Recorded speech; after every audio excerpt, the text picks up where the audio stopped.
Push that rock with some math. Let's talk about limit properties. One limit property I have written right here. It's called the direct substitution property. If we have the limit of a function as x goes to a, it's equal to the value of the function at a if the function is continuous. Just think about a continuous function like this parabola here.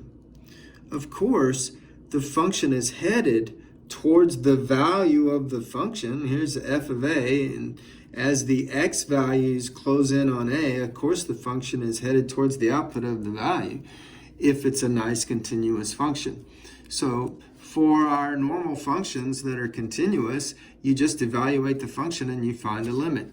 This is called the direct substitution property, because you just directly substitute a for the input to find the limit.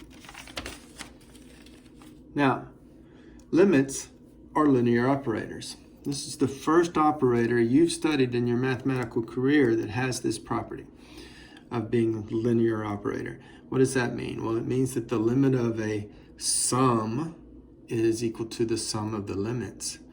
And it also means that the limit of a scalar times the function is equal to the scalar times the limit of the function. So if for some reason I have, say, the limit of 2 times some function, this is a scalar. It's just a number that scales it up. It dilates the function. Well, I can just say that's 2 times the limit of the function. So we'll be using this off and on through the semester. We'll also be using the fact that limits are loosey-goosey. What do I mean by that? Well, I mean that if you can continue like we did with the linear operator. If the limit of a product is a product of limits, how convenient is that? The limit of a quotient is a quotient of limits, provided that the denominator limit is not 0.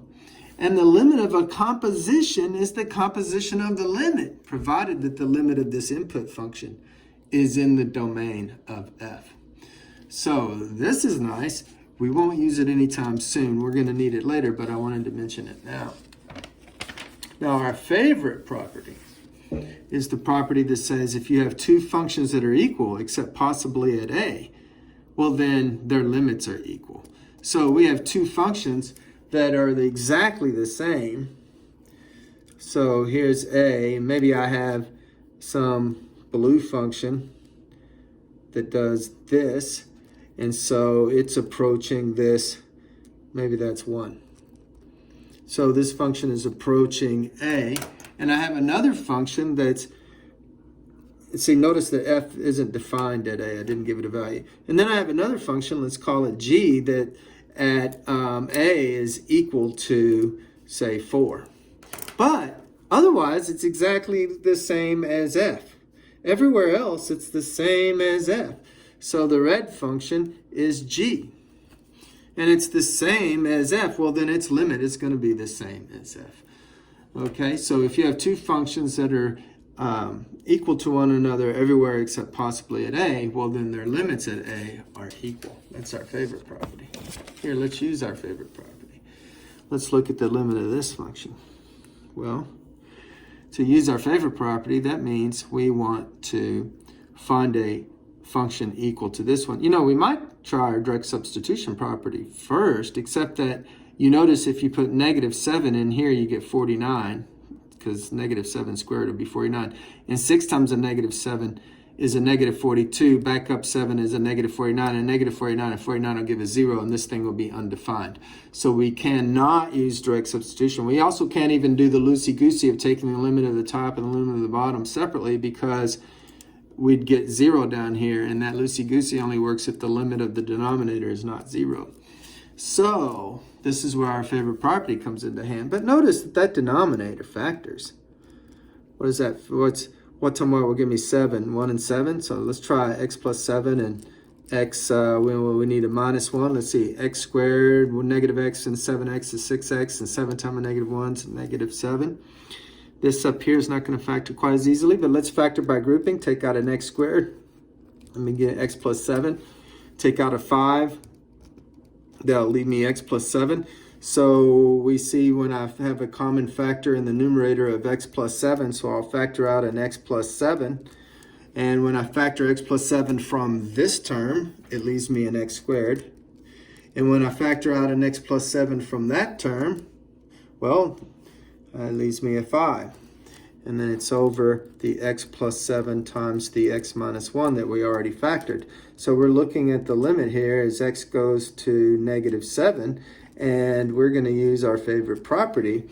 And we're going to, well, I put that maybe a little too soon because this is exactly the same as that. But now I have a function that is equivalent to the one I started with, except at -7.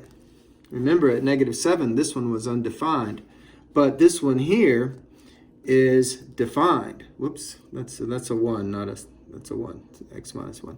So now if I put -7 in now, I get -7 squared plus 5 over a -7 minus 1. And so I see the limit as x goes to -7. You know what, I stopped, there we go, of this function is equal to, what is that, 49 plus 5, what's 49 plus 5, 54 over a -8, which I guess we could maybe reduce. Does 8 go into that evenly? But I don't know.